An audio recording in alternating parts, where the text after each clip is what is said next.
Bismillahirrahmanirrahim. Assalamualaikum warahmatullahi wabarakatuh. Yang terhormat Ibu Dr. Ida Faridasyah MPD selaku dosen mata kuliah Filsafat dan Sejarah Kimia dan teman-teman semua yang menonton video ini.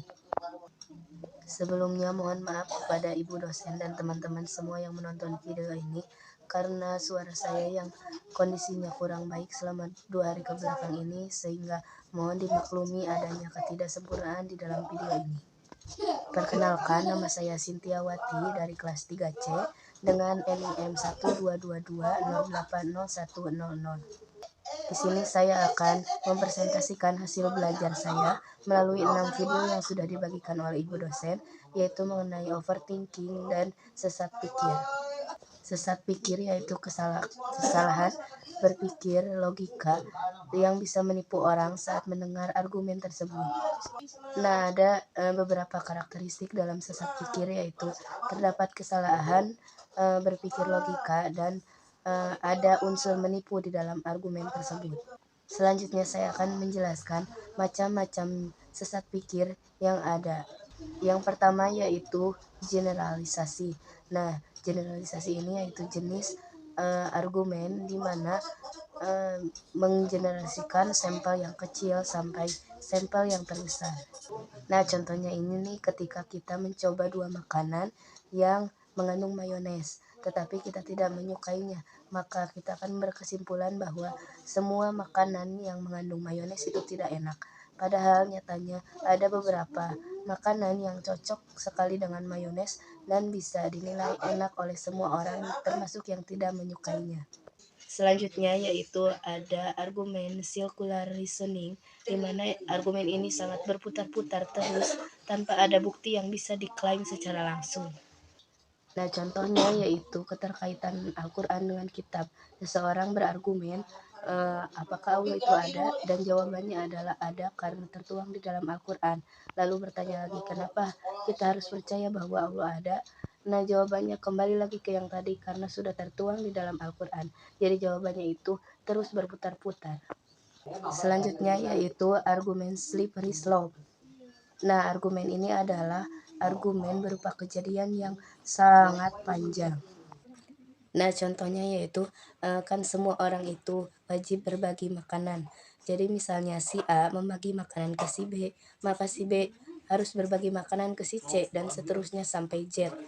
Maka dapat disimpulkan bahwa ketika kita mau berbagi makanan, maka kita harus sekaligus membagi orang-orang yang banyak. Selanjutnya adalah argumen strawman, di mana argumen ini ditujukan untuk menyerang lawan. Misalnya, contohnya itu ketika ada seseorang yang mau meminjam uang dan yang mau dipinjamkannya itu mempertimbangkan terlebih dahulu karena harus sesuai dengan kebutuhannya gitu. Tetapi si lawan itu berpendapat langsung bahwa si yang meminjamkan itu adalah orang yang pelit dan tidak mau berbagi atau meminjamkan uang kepada temannya. Selanjutnya yaitu ada argumen ad hominem. Nah, argumen ini ditujukan untuk si lawan bicaranya, bukan untuk argumennya. Jadi tujuannya itu argumennya bukan semata-mata untuk membalas argumen kembali, tetapi menyerang lawannya secara fisik ataupun mentalnya. Nah, contohnya itu ada di acara debat ketua himpunan misalkan.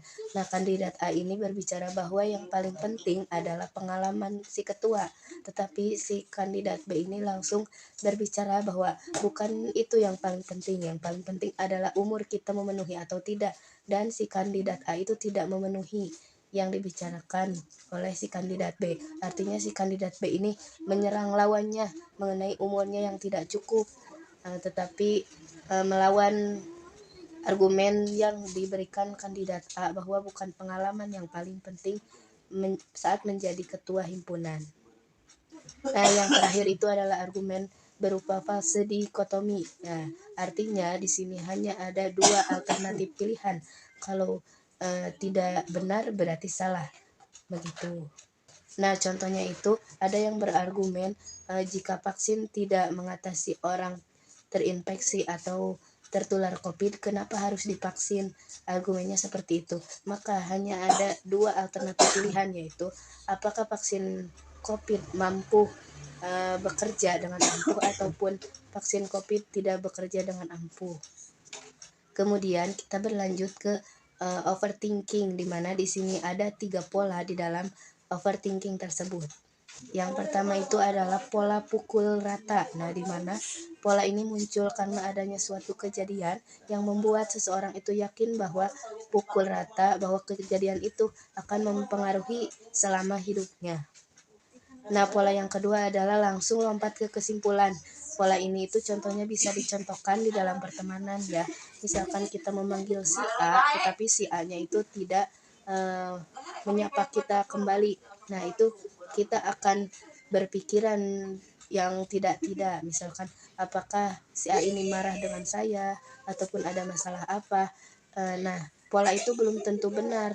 Jadi si A itu tidak menyapa kembali bisa terjadi karena ia tidak mendengar atau sedang ada kesibukan lain, bukan seperti yang dibayangkan oleh si penyapa terlebih dahulunya. Nah, yang terakhir adalah pola menyalahkan. Nah, di sini pola overthinking ini bisa ditujukan dengan menyalahkan diri sendiri ataupun menyalahkan orang lain secara langsung. Nah, biasanya yang paling berat itu adalah menyalahkan diri sendiri di dalam suatu overthinking yang menyelimuti kita. Nah, berikut adalah contoh-contoh overthinking yang sedang atau pernah dialami. Mungkin sekian presentasi dari saya. Mohon maaf bila ada kesalahan. Wassalamualaikum warahmatullahi wabarakatuh.